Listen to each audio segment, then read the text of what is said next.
कभी आपने सोचा कि ये गुड़ का एक टुकड़ा आपकी मिट्टी के लिए नई जिंदगी का बायस बन सकता है? कभी आपने सोचा अगर चीनी वाला मीठा पानी हम मिट्टी में डालें तो फिर क्या होगा? पौधों के लिए वो फायदेमंद है या नुकसानदेह? इसी तरह नमक का इस्तेमाल करना भी मैंने मिट्टी में बताया था और आज बताने वाला हूँ गुड़ का इस्तेमाल यानी मीठे का इस्तेमाल आपने क्यों करना है और उसकी वजह क्या है। लेकिन अगर आप ऑर्गेनिक गार्डनिंग करते हैं तो फिर इस गुड़ का फायदा होगा आपकी मिट्टी में। अदरवाइज केमिकल के इस्तेमाल की वजह से आपके पौधे को कोई भी फर्क नहीं पड़ने वाला, मतलब कोई पॉजिटिव रिजल्ट आपको देखने पर नजर नहीं आएगा अगर आप केमिकल पेस्टिसाइड का इस्तेमाल करते हैं तो। लेकिन अगर मेरी तरह ऑर्गेनिक पर आप चल रहे हैं तो फिर मैं आपको बताता हूँ इस गुड़ के क्या फायदे हैं। अक्सर आपने मेरी वीडियोस में सुना होगा कि एंजाइम बनाएं, एंजाइम में भी गुड़ का इस्तेमाल है। बैक्टीरिया कल्चर को अगर मल्टीप्लाई करना है तो गुड़ का इस्तेमाल करना है। आखिर क्यों इस गुड़ का इस्तेमाल करना ज़रूरी है ऑर्गेनिक बागबानी में? देखिए जनाब, ऑर्गेनिक गार्डनिंग में हम इंसान कम काम करते हैं और कुदरत के बनाए हुए छोटे छोटे से कीड़े जो हमें डायरेक्ट आंख से देखने पर नजर नहीं आते वो ज्यादा काम कर रहे होते हैं और 24 घंटे वो काम करते हैं। हम इंसान तो सिर्फ पानी देने की हद तक काम करते हैं या कीड़े पौधे पर आ जाएं तो स्प्रे करने की हद तक रहते हैं। लेकिन कुदरत ने गार्डनिंग इंसानों के हाथ कम और अपनी उस फौज जो हम इंसानों की आंखों से ओझल हैं उनकी ड्यूटी ज्यादा लगाई हुई है। वो कैसे?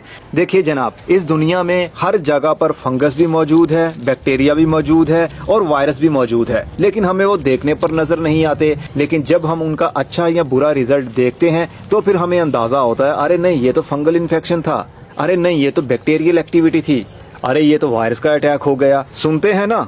कम से कम डॉक्टर्स तो आपको बताते हैं आपकी स्किन के ऊपर कुछ भी हो जाए, फोड़ा फिंसी निकल आए, अगर आपकी पेट की आंतों के अंदर कोई इन्फेक्शन हो जाए तो डॉक्टर तो बता देते हैं टेस्ट करके कि आपको फंगल इन्फेक्शन है, बैक्टीरियल इन्फेक्शन है या फिर वायरस है। तो ये तीनों चीजें हम इंसानों के अंदर भी मौजूद हैं और इस दुनिया के हर कोने पर वो मौजूद हैं। बस उनको एक्टिव करने के लिए कुछ खास इन्वायरमेंट की जरूरत होती है। समटाइम तो कुदरत खुद ही उनको एक्टिव कर लेती है ऐसा इन्वायरमेंट बनाकर। तो इनको नमी की जरूरत तो होती ही है। ये तो 100% पक्का है कि वायरस, फंगस और बैक्टीरिया को एक्टिव होने के लिए नमी की जरूरत होगी, तभी वो एक्टिव होंगे। लेकिन जब वो एक्टिव हो गए तो उनको खाने के लिए भी तो कुछ चाहिए ताकि वो अपनी तादाद को बढ़ा सकें, ताकि वो जिंदा रह सकें। बेनिफिशियल फंगस, वायरस, बैक्टीरिया भी मौजूद हैं और बुरे भी होते हैं, बिल्कुल वैसे ही जैसे हम इंसानों में अच्छे लोग और बुरे लोग। तो अच्छे बैक्टीरिया, फंगस, वायरस को एक्टिव कैसे करना है जो हमारी सॉइल के अंदर मौजूद होते हैं ऑर्गेनिक गार्डनिंग में। अगर केमिकल का इस्तेमाल करते हैं तो फिर कोई फंगस, बैक्टीरिया और वायरस मौजूद नहीं होगा। केमिकल पेस्टिसाइड का इस्तेमाल करने की वजह से सब कुछ मर जाएंगे, भले वो अच्छे हों भले वो बुरे हों। तो इनको मल्टीप्लाई होने के लिए, इनको खाना देने के लिए एक चीज दी जाती है जिसको कहते हैं मीठा, जिसको कहते हैं शुगर, जिसको कहते हैं कार्बोहाइड्रेट और जिसको कहते हैं ग्लूकोज। ग्लूकोज तो पौधे के पत्ते खुद ही बना लेते हैं जब फोटोसिंथेसिस होता है, सूरज की रोशनी पड़ती है, पत्ते खाना बनाते हैं और खाना बनाकर वो जड़ों में स्टोर कर लेते हैं, जिसको कार्बोहाइड्रेट कहते हैं, शुगर कहते हैं और ग्लूकोज कहते हैं। ग्लूकोज उन जड़ों में से लेता कौन है? बैक्टीरिया, फंगस और वायरस, क्योंकि इनको जिंदा रहने के लिए कुछ खाने की जरूरत है और वो खाना मीठा है। भला पौधे इनको शुगर क्यों देते हैं? क्योंकि ये फंगस, बैक्टीरिया और वायरस पौधे की जड़ के लिए खाना बनाकर देते हैं, दूर दूर से खाना उठाकर लाते हैं जिसमें nitrogen, phosphorus, potassium, zinc, sulphur और दूसरे एलिमेंट्स लाकर पौधे की जड़ में देते हैं और पौधे की जड़ बदले में उनको शुगर देती है जिसको ग्लूकोज कहते हैं। यही मिठास उनका खाना है और वो खाकर अपने आप को मजीद मल्टीप्लाई करते हैं। एक तो डायरेक्ट गुड़ का इस्तेमाल यानी मीठे का इस्तेमाल हो गया। हर 7 दिन के बाद एक बार तो जरूर किया करें। अगर आपकी मिट्टी के अंदर माइक्रो ऑर्गेनिज्म हैं लेकिन उनके लिए खाना नहीं है, उनका दूसरा खाना क्या है जो कुदरती खाना होता है? वो है सूखे पत्ते और जड़ें, जो हम घरों में गमलों के अंदर तो देने से रहे, क्योंकि छोटी सी जगह पर ये पत्ते सूखे सूखे या टहनियाँ सूखी सूखी या कंपोस्ट बनाकर देना काफी मुश्किल होता है। ये तो जंगलों की बात की जाए तो समझ आती है बात। जैसा कि इस क्यारी के अंदर मैंने जंगल ही बनाया हुआ है। कुछ दिन पहले मैंने जो मेथी के बीज डाले हुए थे, मेथी बड़ी हो गई थी और अब उनको मैंने काट कर मिट्टी के ऊपर सरफेस पर ही फैला दिया है। इनमें शहतूत के भी काफ़ी सारे पत्ते हैं, अब ये पापड़ बन गए हैं। अब जैसे जैसे ये ब्रेक डाउन होंगे वैसे वैसे पानी लगने की वजह से ये ह्यूमस में बदल जाएंगे। ह्यूमस मतलब काला काला सा, गाढ़ा गाढ़ा सा पानी जिसमें शुगर भी होगी और वो शुगर माइक्रो ऑर्गेनिज्म के लिए बहुत अच्छी होगी। वो शुगर खाकर पौधे के लिए और भी खाना बना बना कर देते रहेंगे। क्योंकि इन पत्तियों के अंदर नाइट्रोजन, फास्फोरस, पोटेशियम और दीगर एलिमेंट्स तो कुदरत ने पहले से रखे हैं, और जब ये ब्रेक डाउन हो जाएंगे, सारा अर्क इनका ह्यूमस में बदल जाएगा, तो वो ह्यूमस होगा मीठा पानी, और उस मीठे पानी में से मिठास को चूस लेंगे बैक्टीरिया, फंगस और वायरस, और बदले में पौधे की जड़ को दे देंगे ये डिकम्पोज की हुई खाद, यानी ह्यूमस का पानी। शुगर हो गई बैक्टीरिया, फंगस और वायरस के लिए, और एलिमेंट्स हो जाएंगे आपके पौधे की जड़ के लिए। तो इस तरह दोनों का फायदा होता है, और ये हजारों लाखों सालों से जब से दुनिया बनी है, इंसान के आने से भी पहले यही रूल अप्लाई होता था, और आज भी। लेकिन अब आकर साइंस को ये समझ लग रही है कि माइक्रो ऑर्गेनिज्म का रोल जितना है उतना इंसानों का नहीं है। इंसान जब भी किसी नई नई चीज को डिस्कवर करेंगे तो हमेशा गड़बड़ करेंगे, और आहिस्ता आहिस्ता से उनको समझने का मौका मिलेगा, तो फिर वो समझेंगे अरे हाँ, कुदरत तो सही करती थी, हम गलत थे।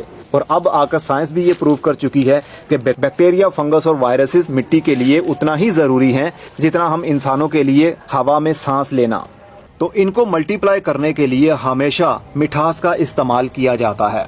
नमक का इस्तेमाल भी मैंने आपको बताया था कि 12 घंटे में तैयार होने वाली खाद के अंदर हम नमक का इस्तेमाल करेंगे, क्योंकि नमक के अंदर बहुत सारे कुदरती मिनरल्स मौजूद हैं जो कि दूसरी खादों के अंदर बहुत महंगे मिलते हैं।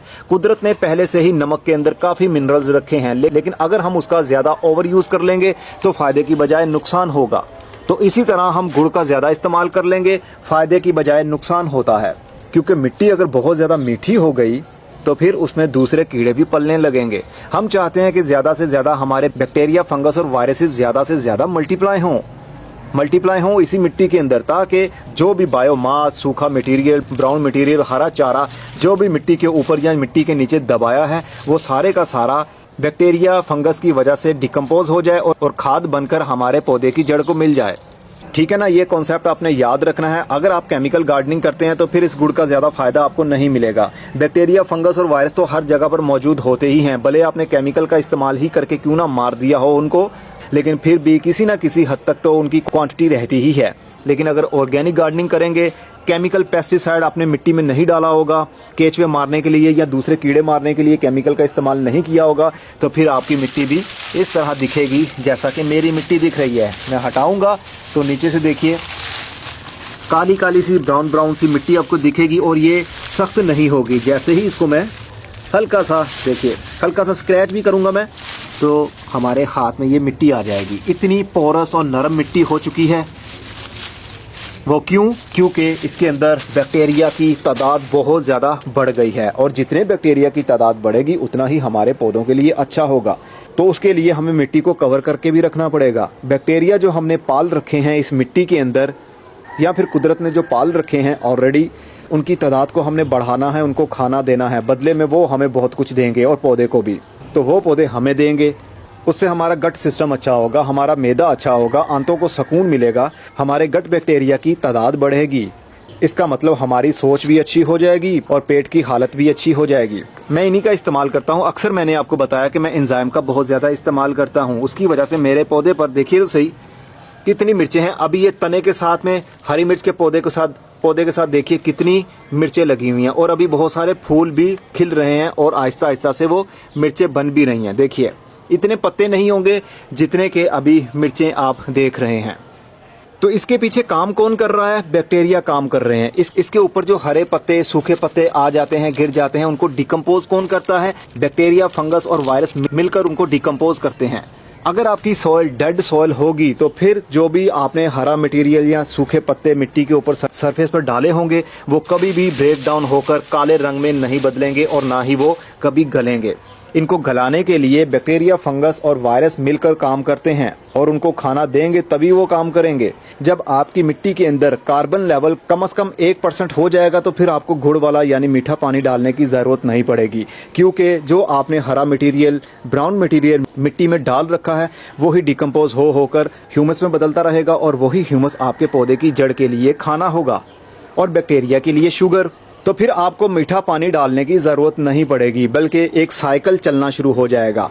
अभी जो हरा मटेरियल डाला है वो अब आहिस्ता आहिस्ता डिकम्पोज होगा, लेकिन उससे पहले जो डाला था वो डिकम्पोज होकर मिट्टी का हिस्सा बन चुका होगा, और बैक्टीरिया, फंगस को वहीं से शुगर भी मिल चुकी होगी। जब तक उनको नए खाने की ज़रूरत होगी, नई मिठास की ज़रूरत होगी, तब तक ये वाला मटेरियल भी डिकम्पोज होकर उनको मिल चुका होगा। तो इस तरह एक साइकिल बन जाएगा। आप हरा चारा, कंपोस्ट, सूखे पत्ते, ये देखिए, ये कागज़ है, इसके टुकड़े भी आप डाल सकते हैं। ये ब्राउन मटेरियल है, बहुत अच्छा होता है ये भी। तो शुगर के इतने फ़ायदे हैं। कितना है ये गुड़? कम से कम 8 से 10 ग्राम का ये पीस है। चूंटियाँ भी आना शुरू हो गई हैं इसके पास।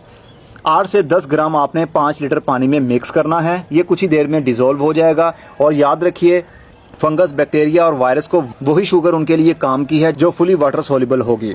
पानी में जो चीज़ हल हो जाएगी, पौधे की जड़ और बैक्टीरिया उनको डायरेक्ट ले सकेंगे। अगर वो जल्दी हल नहीं होती, जैसा कि ये पत्ते सूखे हुए, ये हरे पत्ते, ये बैक्टीरिया का खाना नहीं है जब तक कि ये नैनो पार्टिकल्स में बदल ना जाए। नैनो पार्टिकल्स कौन से? बिल्कुल बारीक बारीक से। इतने बारीक पार्टिकल में जब ये टूट जाएगा तो फिर बैक्टीरिया उनको खा सकेंगे, यानी उनको ऑब्जर्व कर सकेंगे। क्योंकि बैक्टीरिया के दांत तो होते नहीं है, वो मुंह से चबा नहीं सकता किसी चीज को, अपनी स्किन से वो अपने अंदर जज्ब कर लेता है। तो वो जज्ब कब होगा? जब नैनो पार्टिकल में वो मटेरियल बदल चुका होगा। तो गुड़ तो वैसे ही फुली वाटर सोल्यूबल होता है। पानी में डालें, कुछ ही देर के अंदर वो हल हो जाएगा। और वो फौरी तौर पर जो हल हो जाए चीज, वो बैक्टीरिया भी आराम से अपने अंदर जज्ब कर सकेंगे। तो 5 लीटर पानी लीजिए सादा नलके का, और उसके अंदर 8 से 10 ग्राम ये वाला एक पीस डाल दीजिए। कुछ देर में वो हल हो जाएगा। हर गमले में या हर पौधे की जड़ के पास में एक एक गिलास डाल दिया करें हर 4 से 5 दिन के बाद। अगर आप कंपोस्ट, ब्राउन मटेरियल या हरा मटेरियल मल्चिंग के तौर पर इस्तेमाल करते रहते हैं तो फिर आपको गुड़ इस्तेमाल करने की ज़रूरत नहीं पड़ेगी। अगर आपने गमलों में गार्डनिंग की है तो फिर तो डेफिनेटली आपको मिठास की ज़रूरत पड़ेगी ही, क्योंकि गमले के अंदर हम कितना मटेरियल ऐड कर देंगे और वो कितना डिकम्पोज होकर मिट्टी को मिल जाएगा। ज़मीन की बात और है, मॉइस्चर लेवल बना रहता है, लेकिन गमलों के अंदर तो रोज़ाना मिट्टी खुश्क हो जाती है। जब मिट्टी खुश्क हो गई, समझ लीजिएगा आपके बैक्टीरिया, फंगस और वायरस मर चुके हैं।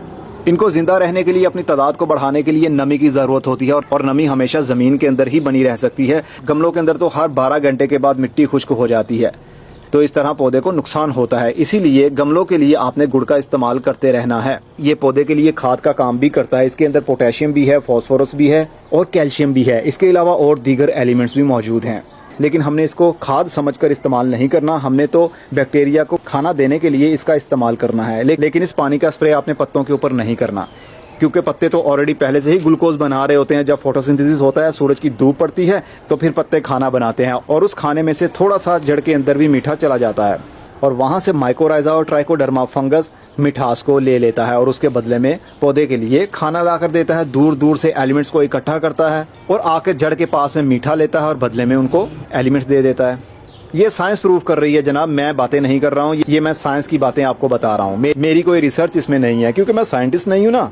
मैं तो बस बड़े लोगों की बड़ी बातें सुनता हूँ और आप लोगों के साथ शेयर करता हूँ। अब मैं चलता हूँ, अपना बहुत सारा ख्याल रखिएगा। खुदा हाफिज। और ये गर्मी सर्दी कभी भी आप इस्तेमाल करें, इससे पौधे को कोई नुकसान नहीं होता।